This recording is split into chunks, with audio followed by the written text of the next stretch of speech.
I've heard it this way too. What you speak is what you think is what you believe, and your belief always controls your actions. So therefore, be word conscious. Be careful of the words that you sow, the things that you put out there that are going to enable power to come to those words. What's that? Power coming to the words. It's the undefined source in our life that we live in, where we speak something, we say we're going to get it, we confess it, no matter what it is. I use sports for an example. A young person says, I'm going to be a football star.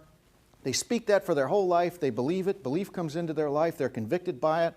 And enough people hear that dream. They start supporting that dream. They start encouraging it. Help comes to that individual from all kinds of places they never even expected. That's the power of the spoken word. That's the power of influence and the power of the dream, all working together in one. Here's another one, power of the spoken word. I have 4 children.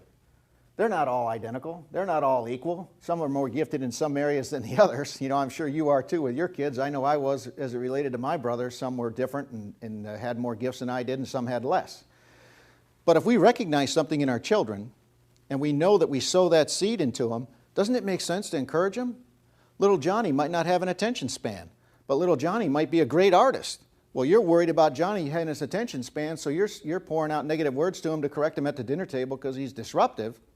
But in reality, that same characteristic and tendency that he has at the dinner table to be disruptive is the very creative genius that makes him excellent at what he does. So we have to be careful and cognizant of those around us, especially the people we love, that we're always sowing good words into them. The power of the spoken word.